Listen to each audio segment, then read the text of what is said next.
Assalamualaikum warahmatullahi wabarakatuh. Perkenalkan, nama saya Saldi Raja Satriadi dengan NPM 10120631 kelas A1 Manajemen.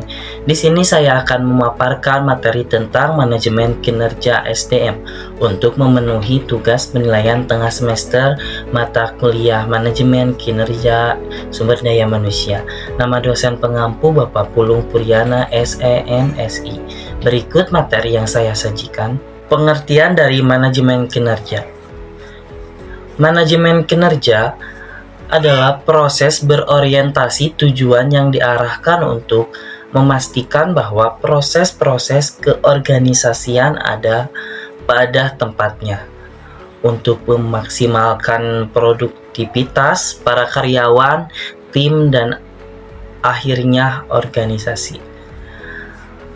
Penilaian kinerja terintegrasi pada setiap bagian dalam organisasi perusahaan untuk mencapai efektivitas organisasi yang berkelanjutan. Penilaian kinerja. Penilaian kinerja adalah sistem formal untuk menilai dan mengevaluasi kinerja tugas individu atau tim. Penilaian kinerja merupakan faktor penting untuk suksesnya manajemen kinerja. Penilaian kinerja merupakan sebuah alat untuk mempengaruhi kinerja. Berikutnya adalah faktor-faktor lingkungan penilai kinerja. Faktor eksternal dipengaruhi oleh serikat pekerja bahwasanya dapat menentang keras pengguna sistem penilaian kerja, rancangan pihak manajemen untuk tujuan-tujuan perusahaan. Sedangkan faktor internal dipengaruhi oleh budaya korporat. Budaya yang tidak saling percaya tidak akan memberi lingkungan yang dibutuhkan untuk mendorong kinerja tinggi oleh individu maupun tim. Selanjutnya, proses penilaian kinerja. 1. Mengidentifikasikan tujuan-tujuan penilaian spesifik. 2. Menetapkan kriteria-kriteria kinerja dan komunikasikannya kepada para karyawan. 3. Memeriksa pekerjaan yang dijalankan. 4. Menilai kinerja. 5. Mendiskusikan penilaian bersama karyawan. Berikutnya, menetapkan kriteria atau standar kinerja. Yang pertama, sifat. Sifat-sifat karyawan tertentu seperti sikap, penampilan, dan inisiatif adalah dasar untuk beberapa evaluasi. Berikutnya, perilaku. Ketika hasil tugas seseorang sulit ditentukan, maka organisasi bisa mengevaluasi perilaku atau kompetensi orang tersebut.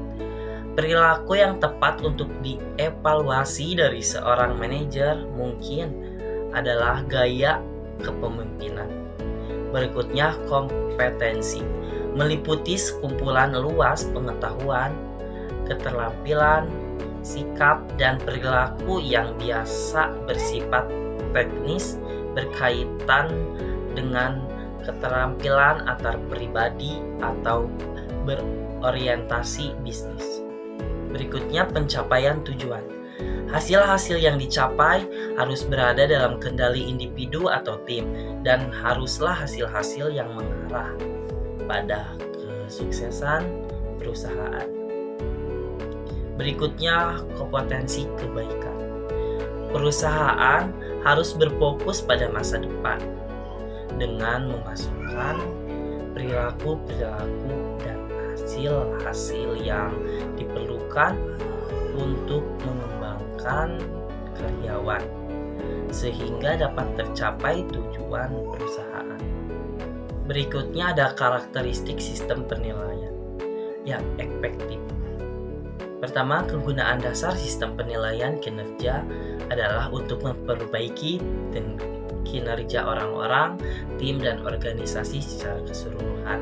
Sistem tersebut juga berperan untuk membantu membuat keputusan-keputusan administratif yang berkenaan dengan kenaikan, bayaran, transfer, atau pemberhentian. Di samping itu, sistem penilaian harus dipertanggungjawabkan secara hukum. Sekian materi yang dapat saya paparkan. Mohon maaf bila ada kesalahan kata ataupun kesalahan pengucapan, dan tidak lupa saya mengucapkan terima kasih kepada Bapak Pulung Kuryana, SE, MSI, selaku dosen pengampu mata kuliah Manajemen Kinerja Sumber Daya Manusia. Akhir kata saya ucapkan wassalamualaikum warahmatullahi wabarakatuh.